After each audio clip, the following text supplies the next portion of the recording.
ಮನೆಯಲ್ಲಿ ಸ್ನಾನ ಪೂಜೆ ತಿಂಡಿ ಎಲ್ಲ ಮುಗಿಸ್ಕೊಂಡು ಶಾಪಿಗೆ ಬಂದೆ. ಶಾಪ್ ಕೂಡ ಕ್ಲೀನ್ ಮಾಡಿಕೊಂಡು ಪೂಜೆ ಆಗಿದೆ. ಶಾಪಲ್ಲಿ ಕೂಡ ನೋಡಿ ದೀಪ ಉರಿತಾ ಇದೆ, ಕಾಣಿಸ್ತಿದೆಯಾ? ಶಾಪಲ್ಲಿ ಕೂಡ ಪೂಜೆ ಆಗಿದೆ. ಹಾಯ್ ಹೆಲೋ ನಮಸ್ತೆ, welcome back to my YouTube channel. ನಾನು ನಿಮ್ಮ ಪ್ರೀತಿಯ ರೂಪ ಸುರೇಶ್. ಹೇಗಿದ್ದೀರಾ ಎಲ್ಲರೂ? ಐ ಹೋಪ್ ಎಲ್ಲರೂ ಚೆನ್ನಾಗಿರ್ತೀರಾ ಅಂತ ಹೇಳಿ ನನ್ನ ಇವತ್ತಿನ ವ್ಲಾಗಲ್ಲಿ ನನ್ನ ಪರಿಚಯದವರೊಬ್ಬರು ಮನೆಗೆ ದೇವ್ರನ್ನ ಕರೆಸ್ತಾ ಇದ್ದೀವಿ. ಕುಂಕುಮಕ್ಕೆ ಬಾ ಅಂತ ಹೇಳಿ ಕರೆದಿದ್ರು. ಸೊ ಅದರದ್ದೇ ವಿಡಿಯೋ ಮಾಡೋಣ ಅಂತೇಳಿ ಮಾಡ್ಕೊಳ್ತಾ ಇದ್ದೀನಿ. ಸೊ ಇದೇನಂತ ಹೇಳಿದ್ರೆ ಮುಡುಕ್ತೆರೆ ಕಂಬಿ ದೇವರು ಅಂತ ಹೇಳಿ.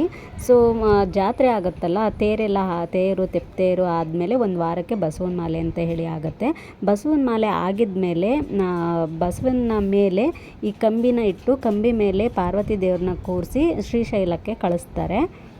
ಶ್ರೀಶೈಲ ಪಾರ್ವತಿ ದೇವಿಯ ತವ್ರ ಮನೆ ಆಗಿರುತ್ತೆ. ಅಲ್ಲಿಂದ 3 ತಿಂಗಳು ಆದಮೇಲೆ ಬಟ್ಟಲು ಪೂಜೆ ಅಂತ ಹೇಳಿ ಮಾಡ್ತಾರೆ. ಆ ಟೈಮ್ನಲ್ಲಿ ಪಾರ್ವತಿ ದೇವಿ ವಾಪಸ್ ಗಂಡನ ಮನೆಗೆ ಬರೋದು. ಆ ಟೈಮಲ್ಲಿ ಮುತ್ತೈದೆಯರ ಪೂಜೆ ಎಲ್ಲ ತುಂಬಾ ಚೆನ್ನಾಗಿ ಮಾಡ್ತಾರೆ. ಮುಡುಕ್ತೆರೆಯಲ್ಲಿ ಎಲ್ಲರೂ ಕೂಡ ಹರಕೆ ಮಾಡ್ಕೊಂಡಿರೋರು.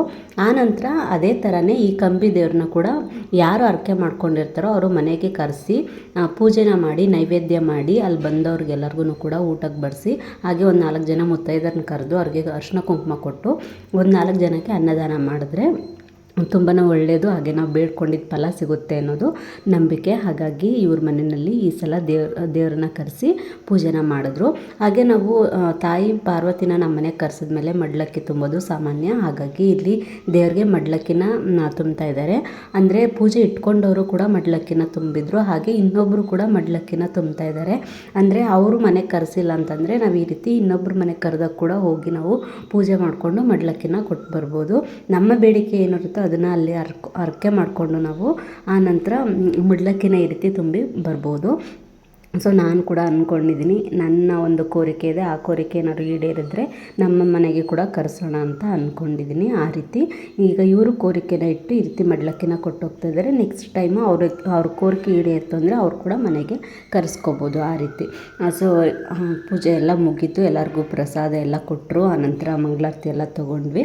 ಅದೆಲ್ಲ ಆಗಿದ್ಮೇಲೆ ಎಲ್ಲರಿಗೂ ಕೂಡ ಅವರು ಬಂದಿದ್ರಲ್ಲ ಅವ್ರಿಗೆಲ್ಲರಿಗೂ ಊಟಕ್ಕೆ ಬಡಿಸಿದ್ರು. ಅಷ್ಟೊತ್ತವರೆಗೂ ನಾವೆಲ್ಲ ಹರಟೆ ಹೊಡ್ಕೊಂಡು ಕೂತಿದ್ವಿ.